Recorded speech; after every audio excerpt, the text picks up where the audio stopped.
I'm going to give you a couple weeks just to try and get your game tight, and I'm going to see you on the court. So hold on. We'll play in virtual reality, and then we'll play live. No. We're talking about the future, and you don't want this smoke anyway. Hey, man, I'm ready for it, man.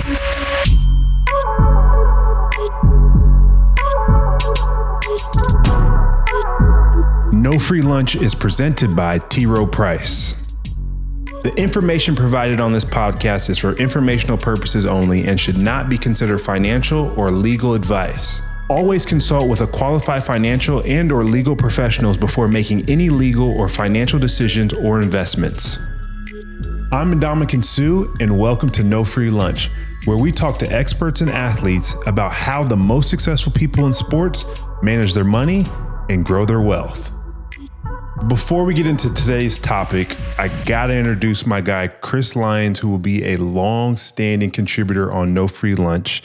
He is the president of Web3 Media at A16Z Crypto, and he is the founder of the firm Cultural Leadership Fund. I am so excited to have my guy, Chris Lyons, here. Welcome to the show, boss. What's up, man? Good to see you. We back at it. Nah, we back at it, boss, man. About to have some fun and talk about virtual reality, man. I see this new deal with the MLB and Meta and gym class collectively.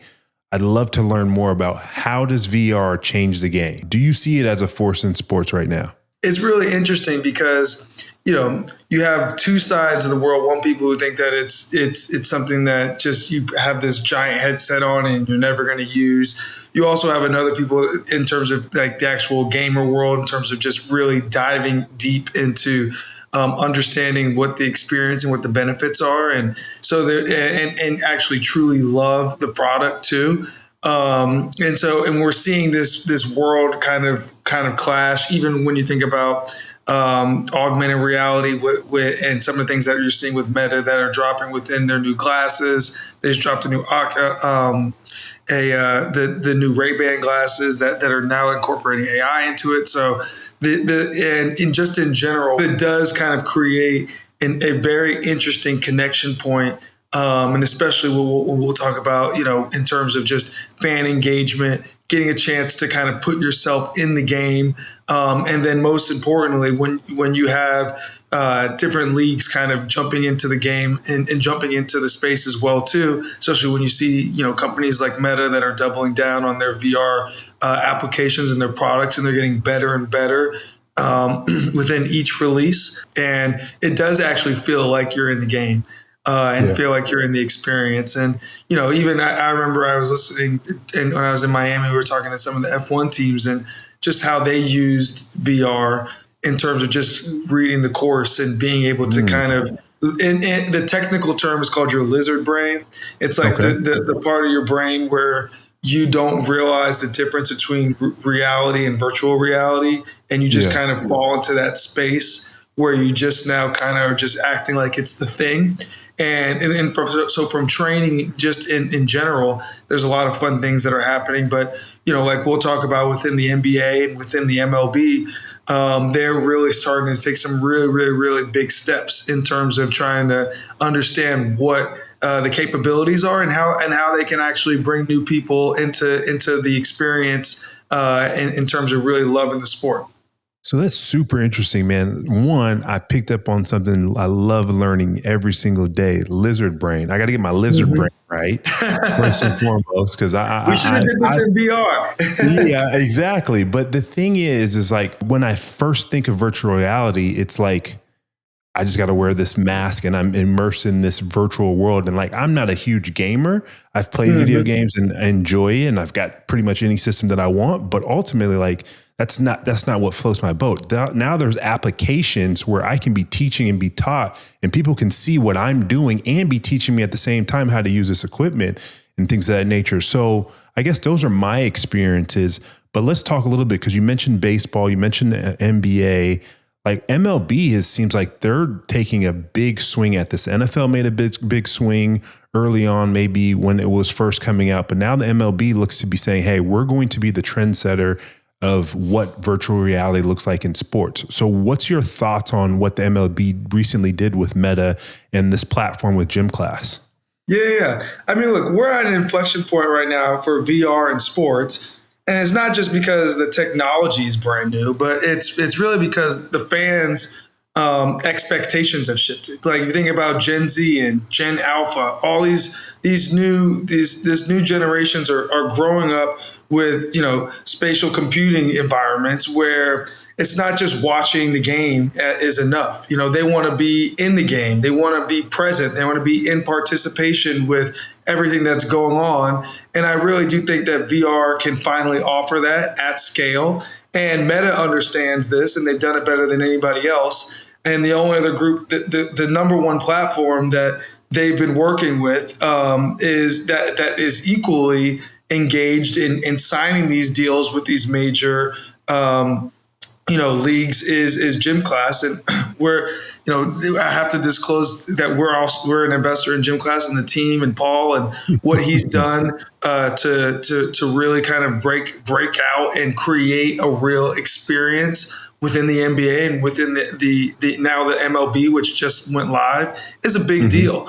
They're the breakout VR sports on the Meta Quest. They have over 1 million downloads, which is amazing. But the most important thing that they focused on was actually securing the licenses, because anybody can build a VR app. But to have the Warriors practice facility, to be able to be an 8-year-old and live in the middle of Kansas and have or middle of New York and to experience being at the Yankee Stadium before you've even got there, and you're creating fans and new types of fans and new type of engagement and teaching people about the love of the game in a different way without having to actually go travel anywhere. And that's super interesting because you're talking about the next generation, as especially in the baseball world, where they're starting to age out where their core fan base is right now. So they're trying to use VR to bring in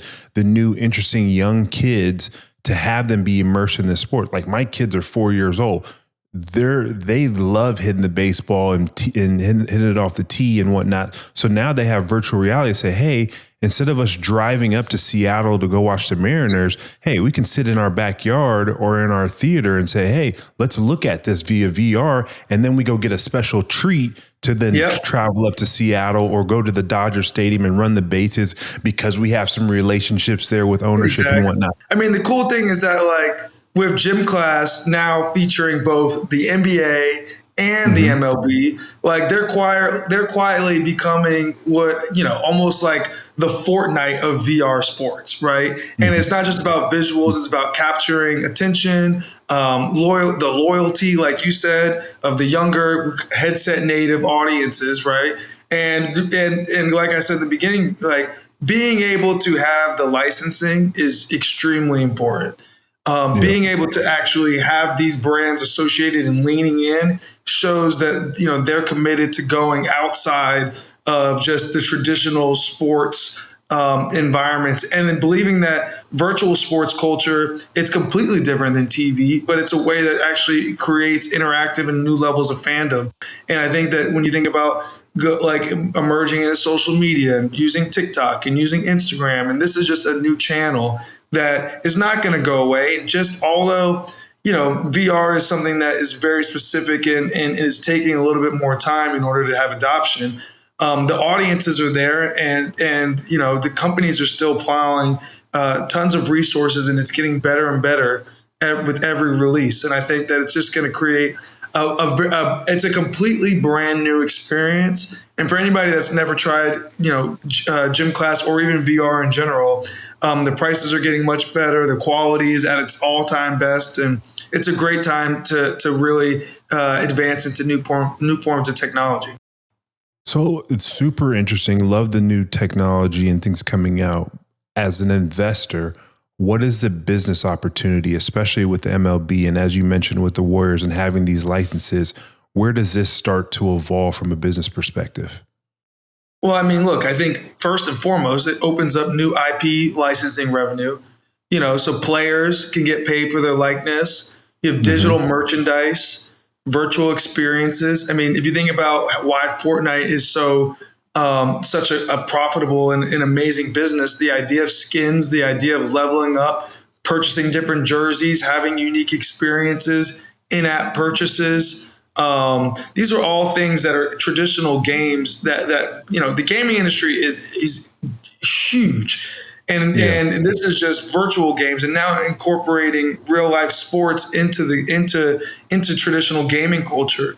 It's a very exciting time, and I think that being able to have and monetize that through the league is going to be extremely exciting. With VR, you're going to have new experiences like that. Virtual ticketing. Behind the scenes access so you can go in and go see certain things or communicate. Imagine if you wanted to do a meet and greet. You could do a meet and greet in VR and with gym class, with go into the locker room and have your favorite player in just sitting there and being able to communicate directly with them. The fun part about products like this is that you can also get a chance to reinvent yourself. So, if you want to be 6'6", if you want to, have the best jumper in the world, now is an opportunity to be able to do that. And you can create your own character. You can purchase your own skins. It's why companies like Roblox are extremely successful, because they're allowing you to continue to add on to these experiences. And I think that this is a new platform. It's a new medium. And you just have to really give a lot of credit to the leagues that are being open to new innovation, because, that's what we always promote is sometimes you just gotta be the first ones to try it.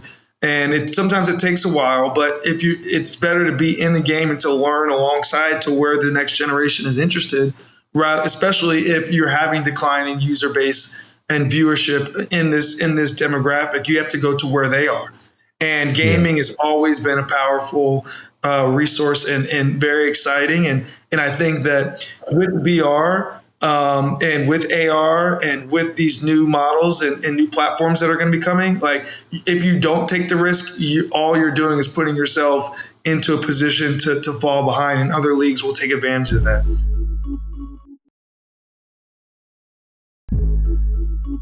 You said something that I want to touch on in somebody working on their jump shot. I read an article the other day, and obviously being a commentator and an analyst for the NFL and Sky Sports and whatnot, I saw Jaden Daniels since college when he was at LSU has been using VR to help grow his career and boost his career and stay on the cutting edge of understanding defenses and formations and how they can how they're going to try and play against him. Do you foresee this being something that is going to be integrated into not only for sponsorships and things of that nature, but also part of people's careers when it comes to them saying, hey, I need to invest money in this to have these systems at my own home that's proprietary to me to then advance my own career for further success? I think so. I mean, I think that you're going to want to be able to, you think about just the quantified self, right? And being able to track your health, track your heart rate, use companies like the Oura Ring to all these different components to really put yourself in the best space. I think that's the exact same thing when it comes to new platforms like AR, to be able to see, using the glasses, be able to kind of read and see how your viewership is. And if you're reading the right routes, right? If why are you looking this way when you should have been looking this way? Like, okay, you're focusing too much on the defender when, you can look them off and do that, and being able to take that data and then incorporate it back into your personal training. And so I think that it's going to be exciting, but equally, just when people, started having social media and being able to experience people in a different format, like you've never been able to experience players in the game because they're in the game. But now you can experience players in the game, but in virtual reality, where you can have a more of a community and a social experience. And I think that that's going to be super exciting, because the thing is that even it's not like companies like Gym Class and what's happening right now. It has nothing. You think it's about, okay, I'm going to be the best sports trainer. All it really is that like VR provides a unique platform just to deliver on brand new social experiences. You know, you're not learning how to be the best at that sport. It's more so just about connecting like with your friends over something that's active, right? And so VR sports could be more like Twitch. It's not going to replace the game, but it's building a brand new culture that's going to be around it. And I think that's what is always the fringe of where brand new and exciting things happen. And on the athlete side, if you can start to build out your digital IP early, name and likeness, your avatar, even creating your digital NFTs, I mean, that's a whole new business model that's going to emerge, you know, and I think that's going to be super exciting and something that we're just going to see continue to evolve over time. What would you suggest for somebody? Hey, you're talking to myself and we're building a new IP and we want to have a heavy focus. I want to be a thought leader in this space. Where would we start from that standpoint to say, hey, I'm going to be a leader in VR and I'm going to take it. I have a name, image, and likeness. I'm a rookie or I'm a second or third year guy in the NFL right now. I just got Pro Bowl, all pro status. So people somewhat know who I am, but how do I advance that and let them really be immersed in my life and my experience, but through VR? Well, I mean, the first thing you gotta do is you gotta realize that there's a huge opportunity that's untapped, and you know you're going where the white space is. Meta, the Quest has over 20 million purchases of the platform itself, of the hardware, and it's going to continue to get cheaper. And then, which means that more products are going to be able to get built. So I think that's the first thing, is just knowing the ecosystem that you're going after. I think the other thing is just thinking about it from a content perspective. And this is just about more so games in general. There's a huge culture, whether it's on YouTube, whether it's on Twitch, of people just watching content, watching games and replaying games. And so thinking about how you can create a culture that allows you to not only be active, but entertaining. Right. And so, and the most part is that you're creating a new identity on this. Right. And so if a kid in the next 5 years puts on a headset and plays against you, you know, at the Yankee Stadium before they, like you said, before they even visit New York City, like it's almost like a reverse funnel for a lifelong fandom. And you can actually be a big fish in a small pond, as opposed to trying to do things that everybody else is trying to do, right? So say you want to do things like players want to host locker room Q&As in VR. You can do that, where now you can have a community of avatars and people that are in the game and that are from, whether it's gym class or other products, that you can invite in and have Q&As in there, right?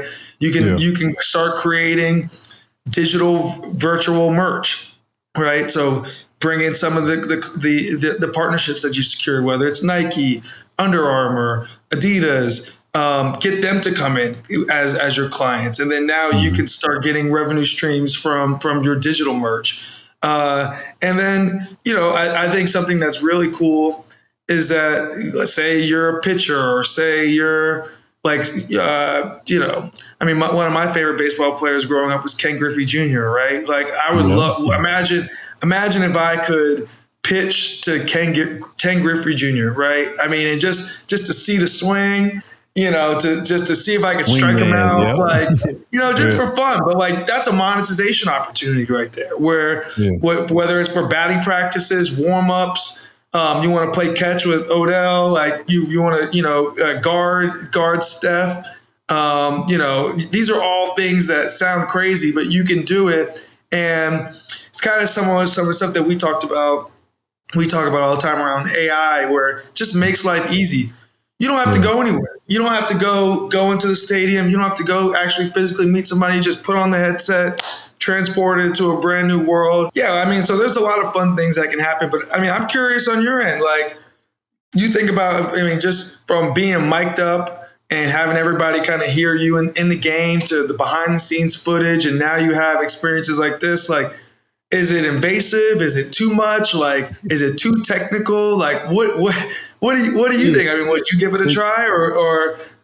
It's funny that you bring the especially mic'd up piece, because I used to give our video people, whatever team I was playing, but like specifically Detroit early on in my career, I was like, are you sure you want to mic me up? Because one, I don't talk a lot on the field. So you're going to hear a bunch of grunting and grinding. And from that standpoint, but then it's the commentary on the sideline and things of that nature that become fun and interesting. People had that insight. And I think from my perspective, having understand kind of where the world's evolving and being on that cutting edge of things, I would definitely be open to it. Where I would be very curious to understand is like, how do we create a partnership from a team organization? You talk about licensing from the owners and the team perspective in that organization. I want to be a part of that as well. So if you're going to put this in my contract and it's going to be a part of that, how do we both share? How do we both win-win versus just being one-sided? Or I would push back as a player if that's not the case and say, no, I'm going to go do this on my own. And yes, I may be limited in what licensing stuff that I can use, but until we have a mutual agreement or some sort of collective opportunity to work together, I'm going to have pushback. But if it's everybody wins, let's go have some fun and be creative with it. Absolutely. And I think that, I think it's a new day, but I do think that, this is the fun part about the times that we live in right now. And like us being able to have this conversation, because it's very hard to tell what's going to work and what's not going to work. But it's always better to be on the side of, I was least early and ahead and be able to catch this first. And, I think it all boils down to two things, fans and the leagues. And I think that like, if this can be the DTC moment for the leagues, like right now, all they rely on is TV networks and sponsors to access fans. Like VRs can create a new direct-to-fan distribution. They can create both, content, brand new forms of content, connection with players like yourself. And, it allows them to own a new environment, which is extremely immersive, and it's online and it's social. And it actually is much different than just watching a reel on someone's Instagram or watching a play on TikTok or whatever. Like these people, you get a chance to actually be active. You get a chance to actually like walk around and talk to someone and see other people and have community. And for those who have never used VR or aren't big gamers, it sounds like we're just literally just have taken the red pill and just are going completely crazy.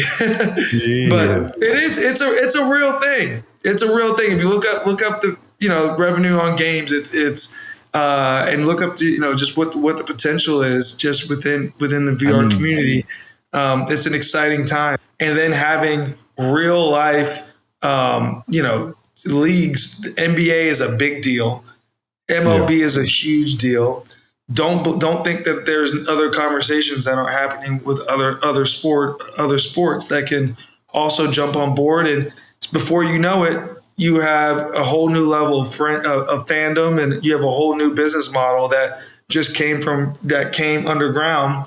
We've been fortunate enough to watch this company kind of get started for a couple of years now. I think it was 2022 when we made the investment, and we made the one of the only investments in Oculus before Facebook purchased them. And so to see all these worlds start to kind of come together, it's been a long time coming, and we're still having conversations on what if. But you can say what if, but it's actually here right now. To your point about gaming and how real that is, I think the epiphany and I don't know if that's the right word. I'd say that most eye-opening space for me when it came to understanding gaming and how influential it was when you start to see people fill out stadiums with people watching them just play video games. Yeah. Now it's real.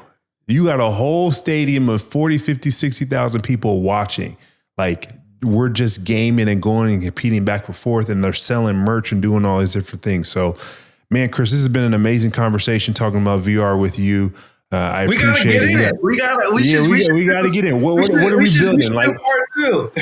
Yeah, for sure. I'm gonna pick your brain on how how I can grow it for no free lunch, how we can get some virtual reality here. That would be a fun thing. Maybe we could do because one of the new tools that they just had on the gym class MBAs, you can play one-on-one. So I'm going to give you a couple weeks just to try and get your game tight, and I'm going to see you on the court. So hold on. We'll play in virtual reality, and then we'll play live and see who wins between those two. We're talking about the future, and you don't want this smoke anyway. Hey, man, I'm ready for it, man. Maybe we'll have a little tournament on the athletics. Let's put it together. Let's go. We're going to start a competition live right here. You can watch it. It's time for the Confidently Curious question, where we ask questions that are one step ahead. Sponsored by T. Rowe Price, where they believe that asking better questions can lead to better outcomes. Athletes tend to talk about heading into retirement when they're in their 20s. But to be honest, it's good for everybody to start planning for retirement as early as possible, even if you don't plan to stop working. So my Confidently Curious question of the day is, what kind of account is designed to save and grow your money for when you retire? A, an IRA, B, a 401k, C, a 403b, or D, all the above? The answer is D, all the above. There are different kinds of retirement accounts you can enroll in, depending on whether you're a W-2 employee or your own boss like myself. That's our Confidently Curious question for the week. Thanks to our sponsor, T. Rowe Price, for modeling the power of better questions in their approach to making better investment decisions. Man, what an amazing conversation with Chris Lyons about VR. I think my big takeaway with regard to virtual reality is simply this. It is here to stay, and it is just scratching the surface of what it can be evolved to, whether it's from sponsorships to inside information to help guys study like a Jaden Daniels case. And ultimately, it's giving the fan experience something special that they never had before, and they don't have to even leave their house for it. T. Rowe Price proudly sponsors No Free Lunch. The views expressed in this podcast are those of the podcast participants and do not necessarily reflect those of T. Rowe Price. Their sponsorship supports the platform and does not imply endorsement of specific content or perspectives. Like, comment, subscribe, whether it's Apple, Spotify, YouTube, or wherever you get your podcasts.